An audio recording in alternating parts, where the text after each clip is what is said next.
Angkatan Laut Amerika atau US Navy pada 8 Juli mengumumkan bahwa sebuah jet tempur mereka yaitu FA-18 Super Hornet yang ditugaskan di kapal induk USS Harry S. Truman atau CVN-75 terhempas ke laut akibat cuaca buruk.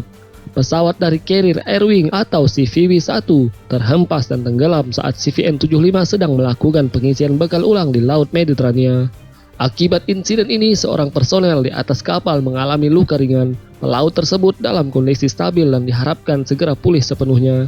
Armada ke-6 Amerika melalui siaran beritanya menyatakan USS Harry S. Truman dan armada pesawat lainnya yang ada di kapal tersebut tetap dapat melanjutkan misinya. Rincian dan penyebab insiden sedang diselidiki lebih lanjut. Gugus tugas kapal induk CVN-75 dikerahkan US Navy ke Laut Mediterania pada bulan Desember 2021 lalu.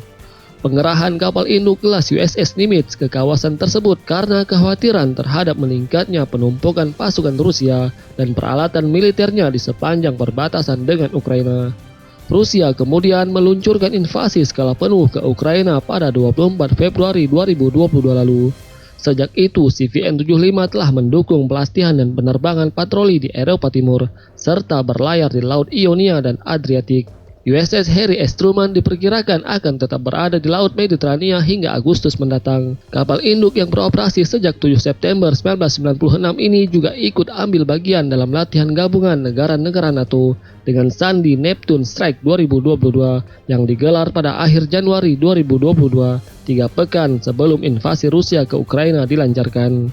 Pekan lalu, Presiden Rusia Vladimir Putin memberikan sebuah pernyataan terbuka kepada Amerika dan sekutunya di NATO untuk perang terbuka. Pernyataan Putin ini adalah respon dari peningkatan pasukan militer Amerika di Eropa.